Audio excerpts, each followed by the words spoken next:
Bonjour et bienvenue sur la chaîne du chasseur d'étoiles de midi, chaîne de réflexion et d'humour sur les 12 coups de midi. Alors ça c'est le suivi de ma commande de souris, puisque ça fait encore un peu de bruit, ma souris ça clique un peu.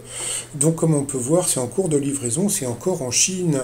Bon, truc que j'ai vu tout à l'heure au début d'émission pendant la pub, eh bien c'est sponsorisé par une marque de toilettes et si vous avez des problèmes digestifs, donc est-ce que ça veut dire que c'est une émission de... Bon, passons, Jean-Luc Reichmann, il est beau comme ça, bronzé avec les cheveux longs, hein, quand même. Hein. Bon, le maître de midi, 213 000 et des poussières, il était là avec le caporal-chef. On a pu voir une jolie fille qui était dans le public au coup d'envoi de la première question. Quel petit nom familier donne-t-on au renvoi du bébé après la tétée? Donc c'était la rototo de la tétée. Après, donc vous aviez la trop mignonne Danielle avec un L, voilà, qui était hyper péchue, souriante, qui dansait, etc. Elle était venue avec sa nièce et son beau-frère de Poitiers, alors qui a interdit définitivement Airbnb l'été dernier aux locataires. Ça semblait évident, c'était les fêtes qui dégénéraient. Ensuite, vous aviez Florian, voilà, qui est arrivé en faisant le signe de Miss France. Je trouvais ça très rigolo. Alors, il a dansé, il était en visio avec sa tata et sa maman. Alors, quelle chanteuse raconte ses déboires amoureux dans son titre Beach House? En général, on s'en fout de ce genre de questions. Après, donc, elle est arrivée, c'était... je sais pas. Bon, bah tant pis. Attendez, j'essaye de retrouver son prénom. C'était Myriam. Voilà, qui elle aussi, elle a dansé. Alors, sa question, quelle situation du quotidien 1% des Français se trouve-t-elle la plus sexy pour un homme? Eh bien, c'était quand il fait le ménage. 1%, c'est vraiment pas beaucoup. Par contre, ils n'ont pas présenté qui était derrière. Bon, c'est pas grave. Pour le maître de midi, dans quelle région les fiefs électoraux des présidents Chirac et Hollande se trouvent-ils? Donc, bien sûr, c'était en bas à gauche. Ouais, ça va, la Nouvelle-Aquitaine. Oh. Cristiano Ronaldo est revenu à Manchester, plus aucun joueur de son équipe n'osait prendre de dessert. Voilà. Ensuite, quelle ville de France compte le plus de restaurants par habitant? Il a dit l'autant pension à Lyon. Eh bien, c'était à Bordeaux. Donc, sur cette question, il est passé au rouge. Qui dit rouge dit duel. Et Florian a pris donc Daniel Anduel, qui est tombé sur une question assez simple. Qui a été ministre? Donc, alors, ce que moi, j'aimais beaucoup cette candidate, puisque déjà, quand elle a vu la question, elle a été éclatée de rire parce qu'elle a vu que c'était une question de bébé, donc bien sûr que c'était Michel Sardou, hein, ministre, donc bien sûr c'était Jean-Pierre Farah, c'était une question de bébé. Donc ensuite, eh bien, Daniel, Stéphane et Myriam se sont retrouvés au coup par coup. Première question, qu'est-ce qui peut être sec ou sèche? La mauvaise réponse, c'est Myriam qui l'a donnée, c'était un pâté, donc il y a une vapeur sèche. Ensuite, quel entraîneur de football de renom a une très mauvaise carrière en tant que joueur? Et là, c'était super bizarre, puisque le maître de midi est parti sur Aimé Jacquet. Franchement, Aimé Jacquet, c'est super connu à Saint-Étienne, mais bon, c'est pas grave. Il est passé à l'orange, et puis s'est tapé la honte.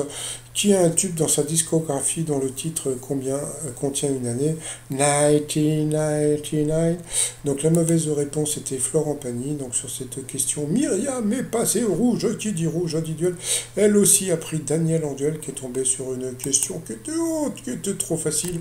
Quelle était la profession de Michael Collins et de Buzz Aldrin, les deux hommes qui accompagnèrent Neil Armstrong?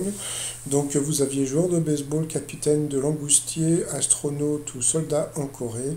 Donc quand on voit tout ça, on a l'impression que c'était le film, comment il s'appelait ce film?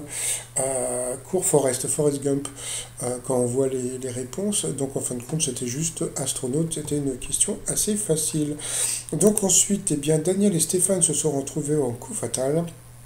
Et à partir de ce moment-là, vous allez voir une supercherie. Alors vous avez des supercheries et vous avez des supercheries. Alors qu'on rigole un petit peu. Alors d'après, dans une adresse, quel type de voix est abrégée par les lettres AV? Donc c'était la venue pour elle par opposition à un café classique de quelle substance un déca est-il dépourvu? Donc bien sûr, c'était quoi? C'était quoi? C'était la caféine. Ensuite, avec quel mollusque prépare-t-on la cargolade? Il n'a pas trouvé, pourtant c'était facile, c'était l'escargot. Après pour elle. Ah non, c'est encore pour lui. Ah oui, alors, bon, il y a un truc qu'il faut savoir, hein. Pour les maîtres de midi, parce que bon, faut vraiment que je... Pour les maîtres de midi, quand ils se plantent, donc il a une question un peu difficile, et après, ils ont une question de bébé, hein. Selon une chanson de Michel Sardou, quelle maladie court après dans le cœur des enfants de 7 à 77 ans? Donc bien sûr, c'était la maladie d'amour. Quel sport pratique l'héroïne d'Encore, le dernier film de Cédric Clapiche? Elle savait que c'était la danse. À ce moment-là, Jean-Luc Reichmann a mis la pression au maître de midi en disant, oh là là, attention, parce que attention, elle est forte, attention, elle est forte, oh là là, attention. Puis alors lui, il était en flip. Alors, qui a réalisé les films Le cinquième élément et Le Grand Bleu? Donc bien sûr, c'était Luc Besson, donc une question facile pour lui. Et regardez la question pour elle, la pauvre. Quelle animatrice et philosophe remplace Laurence Bloch à la tête de France Inter? Ils ont donné un nom, genre belge, je sais pas quoi, j'ai jamais entendu parler de ce nom-là, donc une question super dure pour elle. C'est pas grave, on a l'habitude. Ensuite, quel gâteau est constitué de couches de pâte feuilletée séparées par de la crème pâtissière? Alors c'est une question qui est assez simple, puisque c'est le millefeuille, mais bon, déjà elle est longue, et puis bon, bah, déjà il faut essayer de la comprendre, donc bravo à elle qui a trouvé le millefeuille. Ensuite pour lui, quelle était la profession de Louis Lépine lorsqu'il a inventé le concours qui porte son nom? Pourtant c'était connu, hein, le préfet Lépine, donc c'est pas grave. Après quel groupe alors comme je vous ai dit, hein, une question qui semble difficile, et hop, une question de bébé. Quel groupe scandinave chantait Take On Me en 85? Donc bien sûr c'était Haha, Take On Me. Pour elle, quel écrivain fictif est présent dans 3 romans de Joel Dickers? Eh bien voilà, encore une question super dure pour la candidate, hein. Bon, après on va me dire que c'est aléatoire, mon cul. Ensuite, dans l'art de bien recevoir, de quel côté de l'assiette doit être disposé le couteau? Dans le dos. Ensuite, de quel super-héros le film The Dark Knight est une aventure? Donc ça c'était une question pour lui. Question assez simple pour elle. Ah bah non, bah après, donc, comme les chronomètres étaient à peu près pareils, donc qu'est-ce qu'ils ont fait? Ils ont dit, oh là là là là, regardez. Et puis alors bon, regardez la tête que fait le maître de midi, oh là là là là. Donc ils ont balancé la pub. Donc au retour de pub, on a vu que Daniel était toujours aussi souriante et que le maître de midi était dans le jeu, dans le jeu. Alors, quel animal est représenté sur le drapeau normand? Bah oui, bah oui. C'est-à-dire qu'il fallait bien lui mettre une question difficile, hein, pour pas qu'elle le batte, hein. Donc bien sûr c'était assez facile. Comment appelle-t-on les médecins spécialisés dans les interventions d'urgence? Les urgentistes? Elle l'a trouvé. Pour le maître de midi, selon la mythologie grecque, dans quoi Narcisse voit-il son reflet? Bah oui, dans un miroir, etc. Donc bien sûr, c'était dans l'eau, question facile pour lui. Que signifie le nomatopée hoche en anglais? Donc c'est vrai que ça c'était vraiment dur quand même, parce que bon, alors c'est connu si tu connais la chanson de, je sais plus, tiens, je le mettrai après ma vidéo. Vous savez, il y a une chanson qui fait hoche, hoche, bon, je vous mettrai le truc comme ça. Ensuite, ça, oui, ça voulait dire chute, hein, pardon. Chute, chute, chute. Quel peintre italien du XVIe siècle est connu pour ses portraits composés de fruits, de fleurs, de poissons et de coquillages? Alors vous voyez déjà la taille de la question pour elle. Donc voilà, donc c'était Arciboldo là. Donc voilà, elle n'a pas eu le temps de répondre. Et regardez ce que fait. C'est-à-dire que bon, et bon, il lui restait 21 secondes, il a eu plein de questions faciles par rapport à elle, et là, le fair play, vous voyez, c'est ce qu'on appelle le fair play du maître de midi, c'est-à-dire que au lieu de l'applaudir, parce que bon, elle a été quand même assez forte, et bien voilà, toc toc, regardez, ouais, et puis il a un regard méchant là, oh, je t'ai battu là, oh là là, je t'ai battu.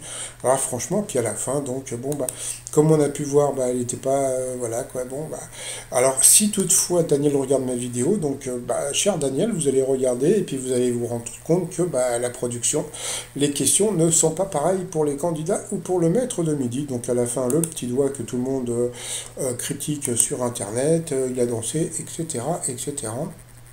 Donc je crois que la chanson Le Jerk, euh, va devenir négatif. Donc je pense que le chanteur va demander qu'on retire cette chanson du programme par rapport au coup de maître. Alors, à quel duo doit-on la chanson qui débute par T'avais des cheveux blonds, un crocodile sur ton blouson?